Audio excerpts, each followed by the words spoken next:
Streaming audio test, 1, 2.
Happy St. Patrick's Day to everyone. Good morning. I like that tie, David. That's excellent. Very nice, very nice. It has been a very busy week, as you all have experienced just as much as we have, doing some really great work. This has been an exciting and fun week, really trying to do the people's business here in Maryland. And so I'm really proud of where we are in our progress and where things are headed for the deadline that's coming up on Monday for crossover.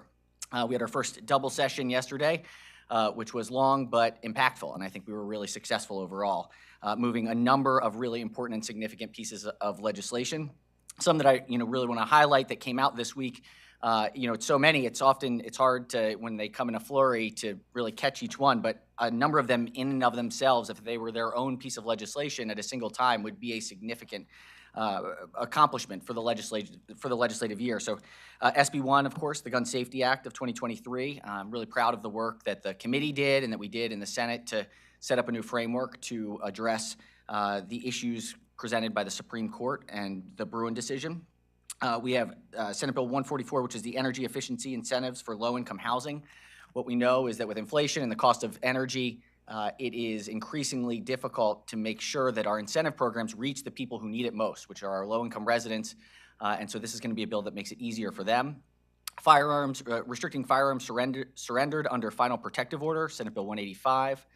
Senate Bill 104, the Apprenticeship 2030 Commission. This is going to be one of the term bills. At the beginning of the year, we talked about setting up a 4-year term. The Senate Bill 104 really does that around workforce and thinking differently about workforce development. Senate Bill 341, which has to do with expanding health care and reproductive right access in higher education facilities across the state of Maryland. Senate Bill 379, which is the election law ballot processing. This is the bill that we wish we had last year. Unfortunately, was vetoed, not for anything that was in the bill, but for apparently what was not in the bill. This year, we have passed it with a new administration that we expect to sign it into law so that we can process our ballots effectively. We had the Child Victims Act of 2023, which was Senate Bill 686, which we moved forward on third reader yesterday. This is just a really, a bill that dealing with some of the most painful experiences that any individual could ever experience as a child in sexual abuse, and gives justice, an avenue for justice for victims. The WIND bill, which is on third reader today, which expands and hopefully puts Maryland on the forefront of investing in the new economy. We had the paid family and medical leave program is moving forward. This sets out the guardrails and the guidelines for what our Maryland's paid family and medical leave system will look like, which will be an enormous improvement moving forward. And the firearm safety storage requirements for youth suicide prevention, which I think was a very impressive bipartisan bill that moved forward. And I think we're all recognizing the impact and danger of unsecured firearms. The more firearms that exist, the more firearms are used in suicide and used as illegal guns to commit crimes. And so that is fundamentally, all of these pieces of legislation dealing with firearms have been focused on making sure that we can reduce the number of firearms in communities. We've been working very closely with the governor on a number of pieces of legislation this year. Almost every one of the governor's pieces of package pieces are moving forward in one way or another. I think that it has been a very collaborative approach from the beginning. The legislature and the executive always will have different perspectives, even when we're all trying to travel in the same direction. And so I'm really pleased with the progress that we're making.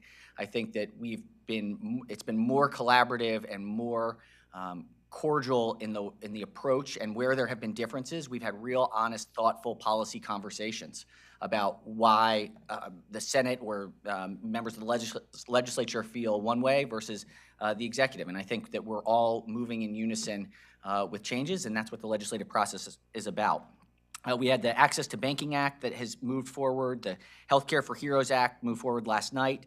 The Fair Wage Act also moved forward, and the governor's signature legislation, which was Senate Bill 551, the SERVE Act, was really kind of the model of how I think we can move forward together. The governor had a visionary idea about service year for for recent high school graduates. There was an existing program that the legislature has worked on over the years. We spent a lot of time working with the administration, with members of the Senate, to come up with a program that incorporates what has existed with the new idea that the governor has presented. And I think everyone is on board moving forward with this particular piece of legislation, codifies the executive order. This is what the process is supposed to look like. And I'm really, it's proof is in the pudding, and the pudding is here. It's working. So it's been strong collaboration. I'm really excited to keep moving forward as we get to the last 25 days here in session. Last thing I want to touch before kind of opening up is the budget, which will be moving forward in the Senate today. We are largely, on the most part, on the same page with the House and the administration. The Senate's version will have a few substantive differences, but fundamentally, at the end of the day, you'll see a significant investment in the Blueprint for Maryland's future. We're taking $800 million, which is an enormous amount of money to put into the Blueprint Fund for future year costs. This is demonstrating our ongoing commitment to make sure that we are investing in our public schools as not just sufficiently, but above the line, above what we are required to spend this year. We are putting money away for future years so that in the case of any type of downturn, we can make sure that our number one value of protecting public education is front and center. We're going to make some small adjustments on the transportation funding piece to give the administration just a bit more flexibility on potential interim investments with the federal government should the Department of Transportation move forward on any particular grant opportunities that are now available because the enormous amount of federal dollars available. Overall, I'm really proud of the work of our Budget and Taxation Committee, and we look forward to bringing the bill to the floor next week, and I think it will be a very successful end of session working with the administration and the House to land the budget in a very thoughtful, fiscally responsible way. So actually, final note is I just do want to thank members of the Senate. We had some tough issues this week, particularly when emotions are high and near crossover, and I thought the debate was very respectful and really a model of what we look like when we are at our best, trying to bring hard issues to the fore, talk about them publicly, and figure out the best way to move forward. And I think that's what democracy should look like, and I'm proud of the Senate and how we've approached it thus far this week. So, getting back to Senate Bill 686, how do you think that moves forward? Is the House version of it rolled into it? Will the lawmakers simply take the Senate version of the child sex abuse bill and just push it to the governor's desk? It's a question for the House. We've had conversations about things that we believe that the House sponsor and members who have been very supportive in the past believe are workable compromises. I don't want to speak on their behalf, but I suspect that they feel comfortable with where we've landed in the Senate. President Ferguson, you talked about pre-crossover accomplishments. You have today, tomorrow, and Monday to get things over to the House before crossover, the end of crossover day. What are you anticipating will make it before the finish line, and what are you hoping you can push even after crossover day has passed? Yeah, I think the ones that I've listed were really our focus in making sure that the Senate versions were that we had those out into the House in time. There are a few things that are not, that we will probably move after the crossover deadline, which just means that we'll be relying on the House Rules Committee to move it forward to get to the Standing Committee. The Senate's version of the cannabis legislation will be one that probably goes after the crossover deadline, which I think everybody agrees we have to get done this year, so I'm not concerned about that one. The Maryland 529 program, which was filed late as a result of a number of different reasons, but I think is the right legislation, and I think there's agreement with the House that we want to move that program to the Treasurer's Office and wind down the prepay program. So I feel good about that one coming afterwards. The other one that we're working on, and this is because of the budget implications, are the governor's EITC and military retiree, so the child welfare, child poverty reduction, and the military retiree tax exemptions. Those are going to align with the budget, so we will probably take those up after the crossover deadline. President Ferguson, you said before that you had a record number of budget requests this year, almost $2 billion. They keep coming too. And they keep coming, oh no. Well, what got left on the cutting room floor that you didn't really want to have to say no to? And what do you expect from the cutting room floor you'll pick up next year? So, I think that there are a number of different one-time expenditures, and I think the bigger challenge probably had to do with the structural budget and making sure that we were in the out years structurally stable, and we made a recommendation that we wanted to have $100 million of flex in the structural budget, which is really important for the uncertainty of the economy moving forward. And so we are not spending to zero. We are making sure that there is a fiscally responsible cushion. There are things like the film production tax credit, which I have been an enormous supporter of, I think has done enormously positive things. The governor's budget has it at 12 million. Our hope was to bring it to 25 million. I think when we had the revenue write-down and the structural write-down for revenues, that's one of the ones that we may not get to the full 25 million this year, which we were hoping to, and might be ratcheted down slightly. There's some affordable housing investments that we really wanted to make, that making sure that we can invest in more affordable housing across the state of Maryland, that we're not going to be able to do as much as we hoped that we were going to be able to do. And so I still feel very confident that we've prioritized our values around education, public safety, transportation, ensuring that our environment is protected. So I feel very, very good with our budget. I think it's the level of investment that in certain areas that maybe will be a little bit more constricted than was previously. The blueprint money that you referenced, go ahead. Go I'll go ahead. Go ahead. The blueprint money that you referenced for clarity, is that part of what the Senate is adding in that you were, or has the House done that already? So the House added it on top of what the governor had done. So the governor had put in 500, and so both the House and Senate will be going above that 500 million level and making sure that we can put in money today that we know is not going to be used for this fiscal year. It will be used in subsequent years when it looks as though the budget will be tighter as the blueprint gets further implemented. Was that the origin of the thought process to do more, that it's looking like the budget's going to get tighter, so you better do it now? I think that we want to be very thoughtful and make sure that we are prioritizing public education.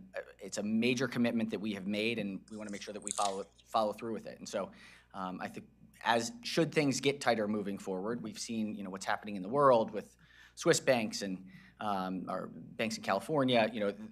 We want to be mindful that our top and most important priority, which is investing in education, is taken care of. If you're adding this 300 million, what are you taking away from? So one of the areas is the governor's initial budget had a $500 million investment in transportation projects generally, but we're not allocated towards specific projects. And so we are adjusting that number and shifting some of those unspecified dollars into the blueprint for future years, but leaving a little bit more than the House left for potential opportunities to invest in transportation.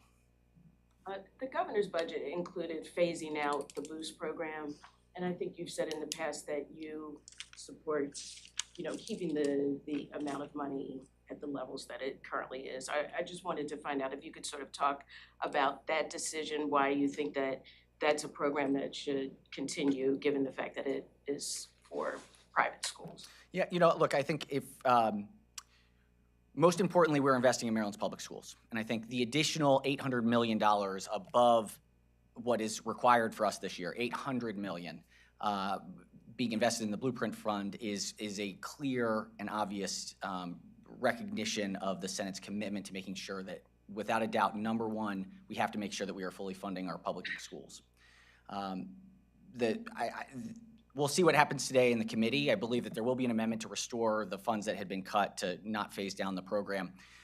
For me personally, I've seen a number of low-income students in my own district really excel and succeed in schools that are doing really great work for them, both academically and socio-emotionally. And so, my thoughts are that so long as we are fully funding our public schools and doing more than is expected for our public schools, that we should have students in different circumstances should have the opportunity as well. And so first and foremost is our public schools. We're in a fortunate place to be able to also maintain, I think, the Boost program, which also with a number of communities who I think it's a top issue, and we want to make sure that if we have the ability and the resources to keep that opportunity open, we will. We haven't talked about east-west transportation in the Baltimore region. The House and the Senate are removing money, $500 million from transportation. What does that mean for getting an east-west transportation line system done in the near term? Well, I think one of the funds that we are keeping and adjusting from the House's version of the budget includes an additional $100 million for some additional flexibility for investments that may be possible, particularly competitive grant agreements that we could enter into with the federal government. In the House's version, there was $100 million left for largely an environmental study for a revised or reviewed Red Line and a Southern Maryland transportation light rail system, both of which are incredibly important projects, but do require some level of environmental impact review. And so the dollars that are left over or that are not left over, that are being fenced for those purposes, also will have additional flexible dollars that in the case that the state can move forward with a competitive grant program for either of those projects, there will be more flexible money available to invest in. So there's a lot that has to be figured out over the next few months, particularly the next 6 months during the interim, about how these projects can both get done and be financed.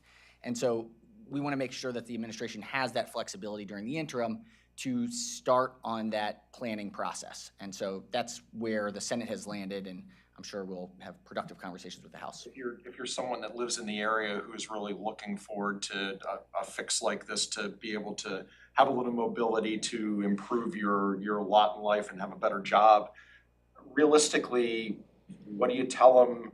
How long is their wait for this? Look, I think that this is the challenge with transportation projects, is that they're never fast and they're never easy. That is the nature of investing in transportation infrastructure. They are big projects. They have lots of implications. They have a lot of reporting that is required, and we've got to make sure that we're making the right investment for the next 50 years. And so we need to work as expeditiously as possible, which I believe the administration is, but we also have to be thoughtful and do it the right way. We can't find ourselves 4 years from now doubting a decision and then losing it all again. And so, I wouldn't be able to put a timeline. I think it's still too early to put a timeline on it. I know the administration has prioritized certainly the east-west corridor for the Baltimore region.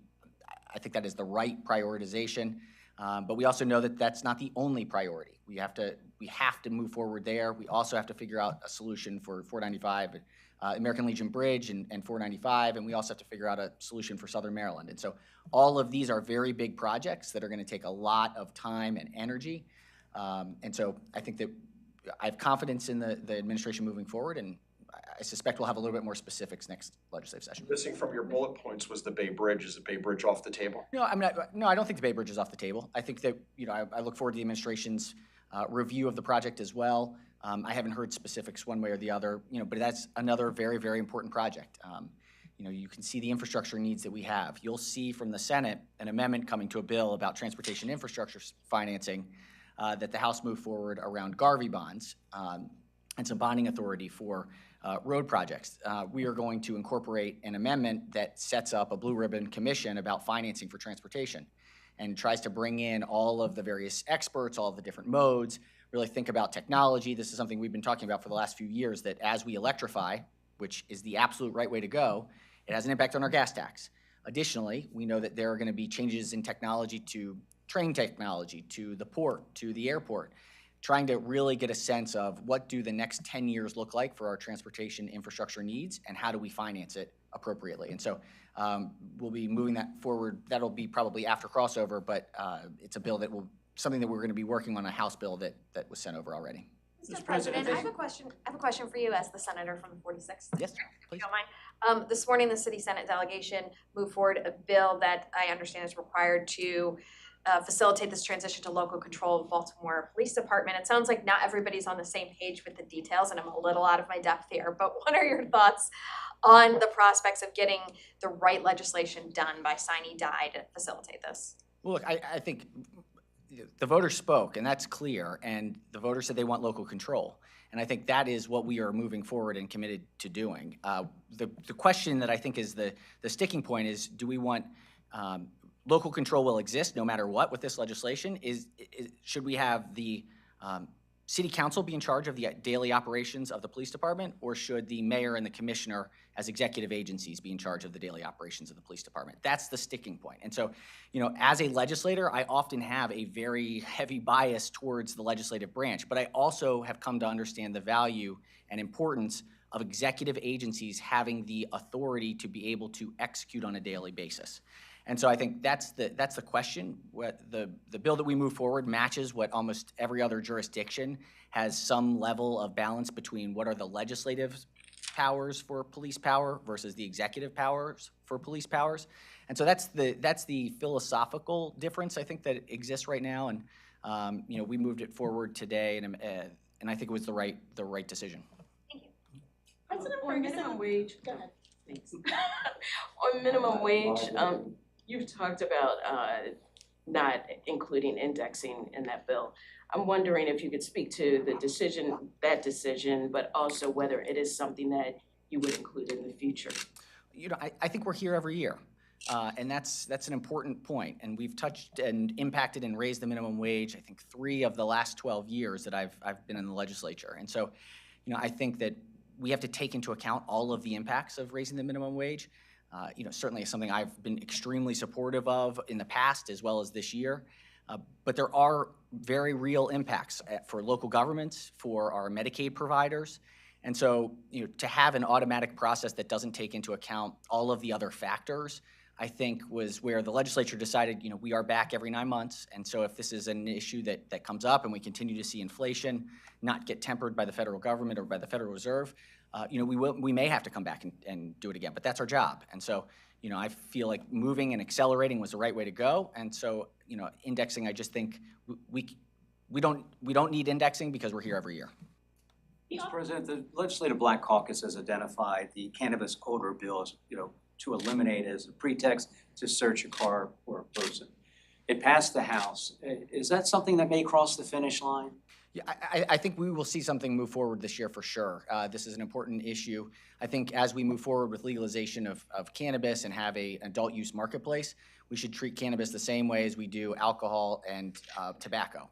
And so the details matter, and we're making sure that we get it right. And so, I haven't had a chance to review the House bill in depth, but I'm confident that we'll move something forward this year that makes sure that some of the harms of the past of unduly using the odor of cannabis as a pretext or pre-context, the sole context for a search, I don't think is the right way to go. And so I think it is a factor, just like we've seen the use of other substances that are legal and should be like that moving forward. The Office of the Public Defender came out with a letter describing conditions at the Baltimore County Jail that juveniles are enduring while they're held there pre-trial. A lot of this would be resolved by the YES Act, which is the bill that would start all kids charged with crimes in juvenile court. Maryland Matters published an op-ed by Chair Smith, I believe in late 2021, saying that he was in support of not starting kids in the justice system, the criminal justice system in adult court. JPR held a briefing about this earlier this year. There's been no movement, and advocates have been really vocal about supporting it. Do you see it moving forward?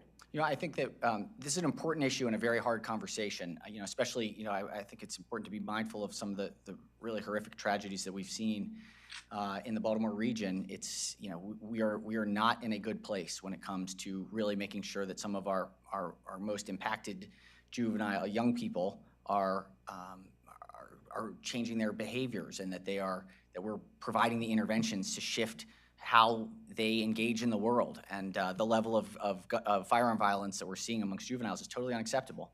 I don't know that this is a particular answer either way. The one challenge I will say is that in a number of these cases, we have seen victims or perpetrators who have been a part of the juvenile services system. And what I have continuously been frustrated by is it is clear to me, particularly as we've seen a rise in really serious young crimes by young people, is that we're not seeing the level of success of the services at the Department of Juvenile Justice that any of us should be satisfied with. And so it is difficult to say that we should be placing a greater burden on the juvenile system before we know whether or not the services that they already control are sufficient. Secondly, I would say, in some of the more heinous crimes, which unfortunately we've experienced too much, in the juvenile system as Maryland law exists, and this is not the same for every state, the juvenile system ends at 21. It ends at 18, but really 21 with exception. And so in some of the more challenging systems or situations, kind of the worst cases, the rape and murder, under the current law, if it goes through the juvenile system, no matter the case, there's no redetermination, there's no impact. If a 17-year-old is found to be involved under the juvenile system and that individual has been 21 or turns 21, the system is done. There's no rethought, it is just an end. And so I think we have to have a real conversation about what is the impact of that moving forward, and should we, if we are going to change the direct file, are we also going to look at the 21-year-old restrictions? To follow up, the bill would allow, it would switch the burden. So instead of a child's defense attorney filing a waiver to put them back down in the juvenile justice system, the prosecution would waive them up. So it doesn't preclude a child being tried in adult court. Agreed. Additionally, there is a federal measure that Maryland could potentially be in violation of by holding children in adult jails. Are you saying, based on what you just said, are you saying that you support holding children in adult jail? Like, is there, like, can you clarify a little? I'm not aware of that federal position, so I can't speak to the specifics of that particular provision. I mean, my presumption is that if there's still the waiving up ability to be tried in adult court, that would also be in violation. So I'm not aware of the situation. Look, I think kids are kids. I think that the preference is that the juvenile system be for kids, and I think that that's fundamentally where I am and have been. I do think that we have to have a real conversation about the level of services and interventions that are happening in the department currently. And I don't think that they are sufficient. And I think that we have a new secretary that has been charged with really figuring out how do we change and deter and intervene the right way so that we can prevent future occurrences. In the worst of the worst scenarios, it is the part that gets most attention. I am mostly concerned about the 95%, to make sure that 95%, and that none of the 95% of kids who don't do the worst of the worst, that they don't become part of the 2.5% that are committing the worst crimes. And so that, to me, is where the most important focus needs to be. Mr. President, there's a key difference between the House and the Senate on the issue of healthcare benefits for the National Guard. The House wants to turn TRICARE into a study and seems to have removed the money. Would the Senate go along with a study in the current budget? So we just moved forward a bill that sort of caps and provides a rebate process.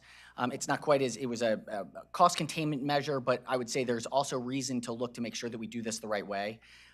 The National Guard is a very interesting federal and state responsibility. And so we needed to make sure that the health care that's provided, both at the federal level or the state level, we want to provide a benefit. And let me just say that again. I am so incredibly thankful for our National Guards men and women. We just honored a number of them on the Senate floor yesterday. You think about the COVID experience, it was the National Guard that was absolutely instrumental in making sure that the vaccine distribution was improved and became one of the best in the country. It is their focus on logistics and serving their community. They are just remarkable individuals. And so we wanted to make sure in the Senate that we could move forward. We do have to figure out what is the right way to deal with this complicated issue.